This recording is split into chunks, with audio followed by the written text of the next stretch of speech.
کہ کیا مطالبات ہیں اور کیا ہونا چاہیے، کہاں پہ لوپ ہول تھی؟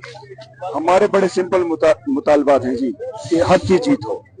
ہم نے ان کو پروف دیا ہے کہ فیک ووٹ کاسٹ ہوئے ہیں، فیک سٹیمپس تھی اور اس کے اندر فیک فارم تھا، فارم ڈفرینٹ تھا، سٹیمپ کا سائز ڈفرینٹ تھا، سیاہی کا رنگ ڈفرینٹ تھا، اس طرح کے بہت سارے فیک ووٹ.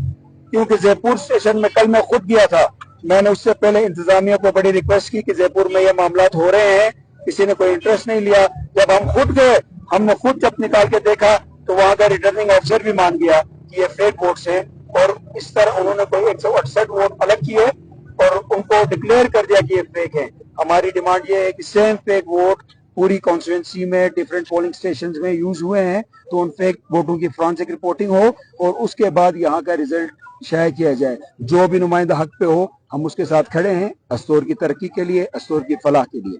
اچھا سر، یہ بتا دیجیے گا آپ لوگوں کی طرف سے، چونکہ پی ٹی آئی بھی ساتھ ساتھ میں آزاد امیدوار ہے، تو ان کی طرف سے بھی یا کوئی درخواست گئی ہے دوبارہ ووٹوں کی گنتی ہو یا فرانسک ہو یا کوئی مقتدر جو حلقے ان سے بات ہوئی ہے؟ وہ تو آپ کو پی ٹی آئی والے بہتر بتا سکتے ہیں، لیکن میرے خیال سے ان کی بھی درخواست گئی ہے.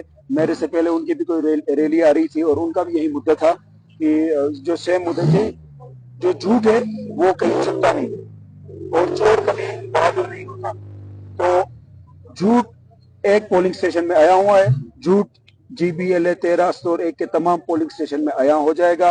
ریکویسٹ صرف الیکشن کمشنر سے اتنی ہے کہ ہمارے حلقے کی فرانسک رپورٹنگ کرائی جائے اور جو ووٹر بک ہوتی ہے اس میں جو کٹائی ہوتی ہے اس کے مطابق یہاں پہ ووٹوں کی کاؤنٹنگ کی جائے. سر یہ بتا دیجیے گا کہ اگر پھر بھی آپ کی بات نہیں مانی جاتی اور فارم 47 جاری ہوتا ہے تو پھر آپ کا ریئیکشن کیا ہوگا اس صورت میں؟ دیکھیں جی، اگر فرانسک ہوتی ہے اور ریئل ووٹ کاسٹ ہوتے ہیں تو انشاءاللہ ہماری جو بھی رزلٹ آئے گا اس پہ ہم مطمئن ہوں گے. لیکن دوبارہ اس طرح کی اگر بے ضابطگی کھلے عام ہوتی ہے تو ہمارے ساتھ عوام ہے، ہمارے ساتھ کراؤڈ ہے. آپ کو پتہ ہے پورے گلگت بلتستان میں ہمارا حلقہ پیسوں کی لین دین میں، پیسوں کے خریدے ووٹ پہ سب سے زیادہ بدنام ہے.